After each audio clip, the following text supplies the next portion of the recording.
The Fakers are going to take the court. LeBron James and Bronny are going to play basketball together.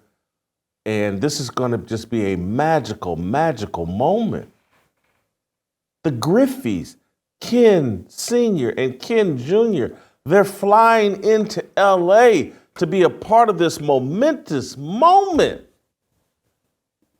They're going to legitimize this work that we're about to see. You know what a work is? WWE, WWF, a work.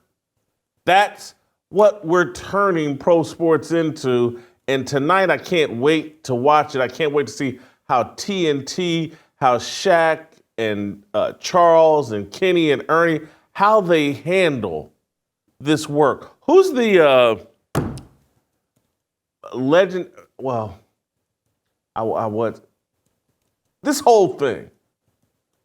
I was about to bring Don Cherry into this, the hockey broadcaster, but it has nothing to do with Don Cherry. And for some reason in my mind, I had Don Cherry related to the WWE. But this is Vince McMahon is somewhere cackling and rolling a blunt, hoping that he's not going to prison for whatever his sexual harassment issues are. But he's looking at the rest of the sports world mimic him. He's actually more legitimate than what we're going to see tonight from the Los Angeles Fakers, LeBron James and Bronny James, and this entire celebration of, oh God, look at this magical history. A father and son played in the NBA together. It's just like Ken Griffey Jr. and Ken Griffey Sr. playing baseball together. No, it's not. No, it's not. And it bothers me that the Griffeys are legitimizing this whole deal. They're attending tonight's Laker game, and the season opener of the NBA starts tonight. The Lakers and the Timberwolves. I want to play the clip of Ken Griffey Jr. talking about, and then I want to explain to you why Ken Griffey Jr. needs to be more like Cheryl Swopes, needs to be more like Lynette Woodard, needs to be more like the WNBA. But let's play Ken Griffey Jr. talking about attending tonight's Laker game.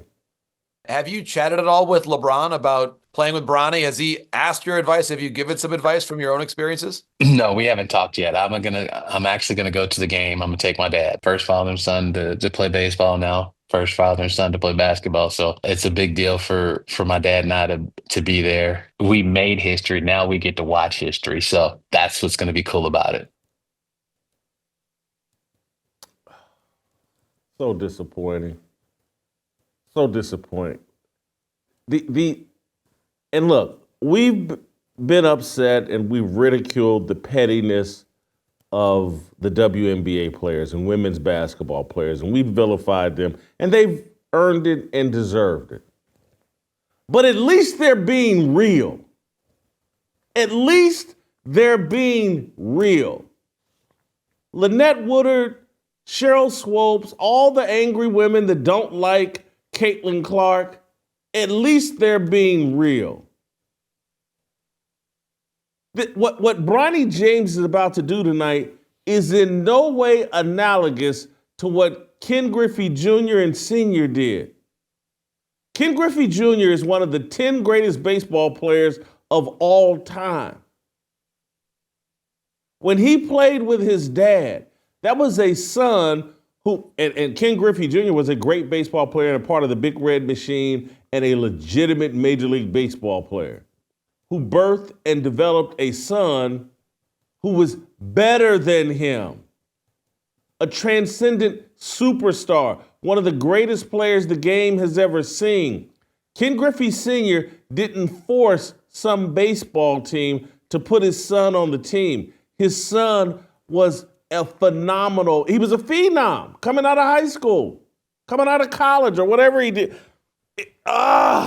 This isn't the same. And why are the Griffeys legitimizing this? Why not?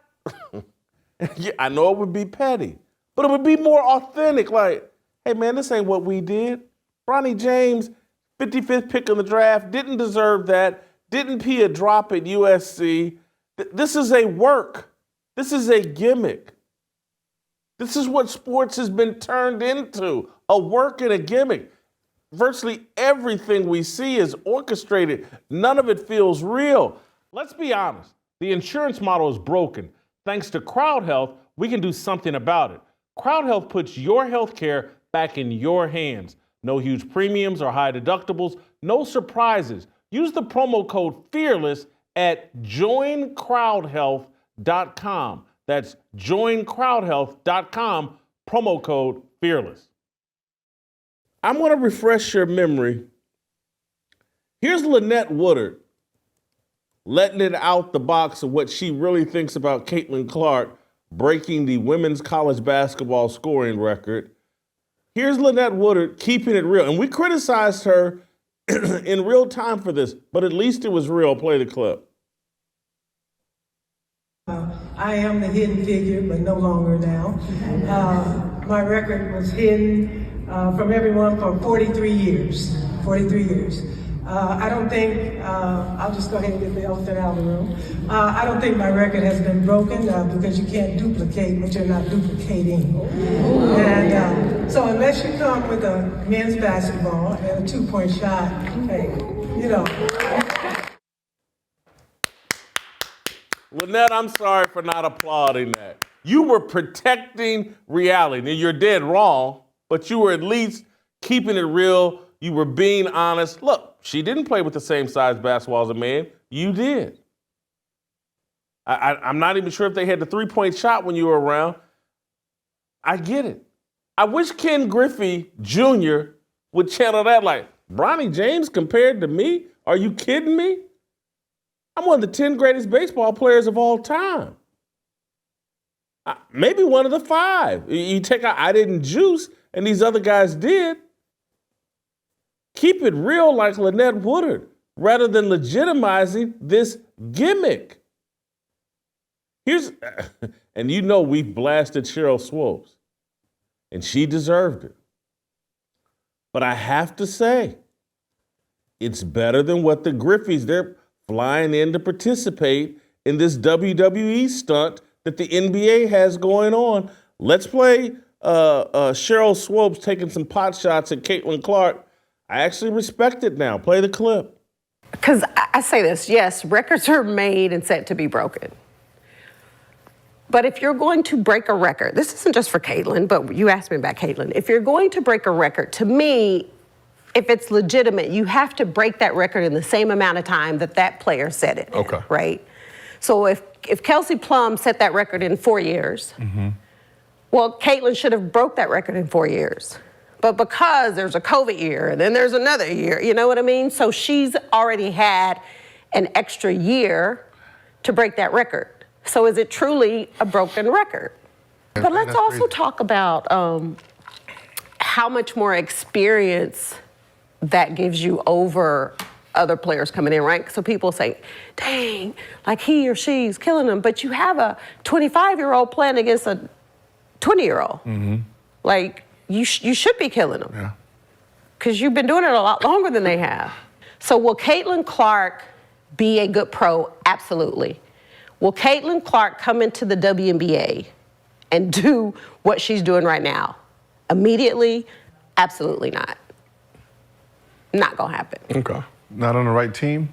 Like one of them bottom feeding teams that So to answer that question, Caitlin Clark right now probably takes about 40 shots a game. Carry on. I know you like that. Hell yeah. I said that because when she comes to the league, regardless of what team she goes to that has vets on that team, she probably ain't gonna get 40 shots a game. Now, look, everything Cheryl Swope said there was factually incorrect. She's not 25. She didn't play 5-6 years of college basketball. The COVID thing didn't impact her eligibility. She didn't take 40 shots a game. All of it was delusional and wrong and inaccurate. It's all disinformation is what they call that. But damn it, I respect it. She don't like Caitlin Clark. and she's not going to pretend like she likes Caitlin Clark, and she's going to spew delusional nonsense. Why? Seriously, why is everybody hopping on board with LeBron James and this gimmick that he's running out there with his son? And we're going to be treated tonight to watching the TNT broadcast crew try to sell this deal.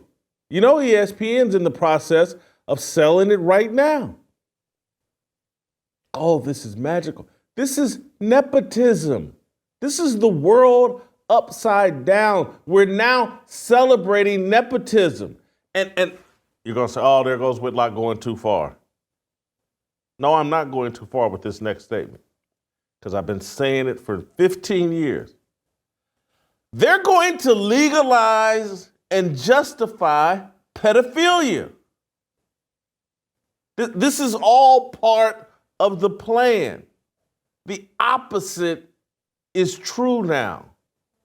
Right is now wrong, and wrong is now right. We've always had it. We don't like nepotism. Now it's great. Now it's history making. Now it can be celebrated on all of the mainstream corporate media platforms. Everybody's afraid of LeBron James. Everybody's in on turning sports into strictly a WWE rendition. Hey, as long as everybody's making money, it's all good. As long as LeBron James, a billionaire, gets to pleasure himself in front of everybody by putting his son out there on the basketball court, we're all good. We're all part of that elite club. And maybe I'll be able to do it for my son one day. They're making right into left and left into right. Men can have babies, and we need to have this discussion. This is all off the same tree. Once they convince you of one insanity, they come in with the next insanity that they will convince you of. And so now nepotism is good. And you know what? If grown men want to have sex with children, now that's good. And there's Whitlock, you doing too much? No, I'm not. Are we not closer today? They're calling pedophiles minor attracted people. We're not closer today to legalizing that, normalizing that.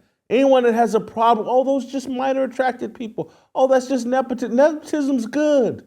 This is what every man should do for his son. Make sure his son cuts in line in front of other kids that have worked harder, have more talent, deserve it more. This is what you should do as a man. Make sure your child gets to cut in line. That's a good thing. Let's celebrate it tonight on TNT and ESPN. That's what's going to happen. If you enjoyed that video, be sure to hit the like button and subscribe so you never miss a moment of Fearless.